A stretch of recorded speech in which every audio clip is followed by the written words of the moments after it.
warahmatullahi wabarakatuh. Hamdan wa syukranillah, amma ba'd. Apa kabar sahabat semuanya yang solih dan solihah semuanya? Semoga selalu sehat dan selalu dalam lindungan Allah Subhanahu wa Ta'ala. Amin ya Rabbal Alamin. Sahabat semua, mari kita bersyukur kepada Allah Subhanahu wa Ta'ala dengan mengucapkan Alhamdulillahirabbil alamin. Bersalawat kepada Nabi Muhammad sallallahu alaihi wasallam dengan membaca Allahumma shalli ala sayyidina Muhammad wa ala ali sayyidina Muhammad. Sahabat semua, sebelumnya saya udah menjelaskan tentang rukun sholat. Yang benar rukun sholat itu ada yang harus kita persiapkan dalam hati, ada juga yang harus kita ucapkan, ada juga dengan gerak-gerik tubuh kita yang harus kita laksanakan itu dalam rukun sholat. Nah, sekarang pada kesempatan kali ini saya akan menjelaskan yang membatalkan sholat. Nah, apa aja sih yang membatalkan sholat? Semua yang membatalkan sholat itu ada 14 ya, ada 14. Tapi karena terlalu panjang gitu, takutnya memang terlalu panjang ya, kalau sekaligus dijelaskan sebagian aja dulu ya, kita part lagi itu, bagi-bagi lagi pembahasannya sebagian dulu gitu. Nah, mana yang 14 yang membatalkan sholat? Yang pertama adalah bil hadasi, karena kita berhadas gitu. Jadi kalau kita berhadas, misalkan mau hadas besar, mau hadas kecil, maka itu akan membatalkan sholat kita. Kalau hadas kecil, misalkan kita lagi sholat ya, tahu-tahunya kita buang angin gitu ya, seperti kentut gitu ya, mohon maaf. Nah, kalau kita lagi sholat kentut gitu, kita otomatis sholatnya batal gitu. Berarti itu kita berhadas kecil ya. Nah, kita harus wudhu lagi dan sholat lagi. Terus kalau misalkan hadas besar, misalkan kita kalau perempuan ya sehabis datang bulan gitu ya, keluar darah haid, itu kita pasti harus mandi besar ya, berarti itu kita punya hadas besar. Atau misalkan udah, kalau suami istri udah bersetubuh ya, udah melakukan hubungan suami istri gitu ya, karena itu berhadas besar, jadi kita harus akan batal sholat kalau kita enggak mandi besar dulu dan juga wudhu dulu gitu. Itu kalau kita hadas. Jadi yang membatalkan sholat itu yang pertama adalah karena hadas. Yang kedua yang membatalkan sholat itu karena kejatuhan najis gitu.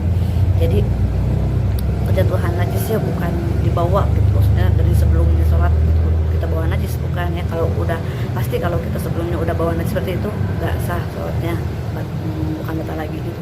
Nah, tapi ini misalkan takut tahunya kita lagi sholat ya, misalkan tahu-tahunya ada yang jatuh ke anggota tubuh kita atau ke pakaian yang kita bawa sholat, ada najis yang jatuh gitu. Nah, itu akan batalkan sholat, terkecuali kalau kita langsung dibuang waktu itu juga gitu ya. Pas kita ketahuan ada yang jatuh, kita langsung dibuang. Tapi dibuangnya juga bukan dengan diambil ya, atau kita bawa gitu. Jadi dibuangnya bukan diambil atau dibawa ya, pokoknya selain kita ambil atau dibawa itu akan batal sholat. Tapi caranya dibuangnya itu kayak cuman di gitu aja, di kita singkirkan gitu, bukan bukan diambil caranya. Kalau membuang najis, misalkan ada bangkai nyamuk atau misalkan ada leler gitu ya, yang tahu-tahunya jatuh, atau apapun najis yang memang tahu-tahunya jatuhan najis gitu, kita lagi sholat, maka kalau langsung kita buang waktu itu juga gitu ya, pas kita tahu-tahu jatuh, itu nggak akan batal sholat. Tapi kalau kita udah kita mah nggak tahu ya, nggak sengaja misalkan gitu, tahu-taunya ada aja gitu jatuh dan tepin gitu, nggak dibuang, itu mah tetap aja sholatnya batal ya. Jadi nggak batal itu kalau kita kalau nggak batalnya sholat itu kalau kita langsung kita buang waktu itu juga gitu si najisnya. Itu yang kedua yang membatalkan sholat.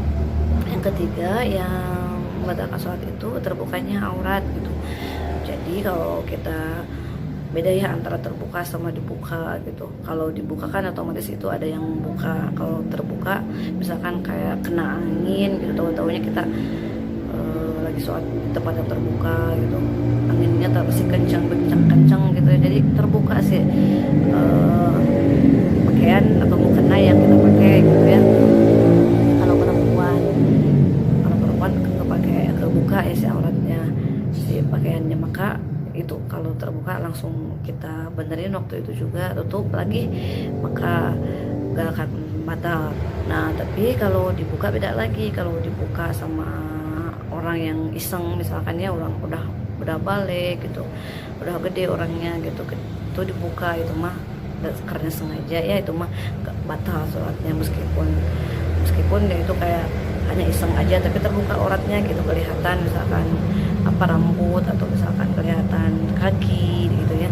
Nah karena dibuka gitu sih mukenanya atau sarung yang dipakainya gitu, nah maka itu batal sholat.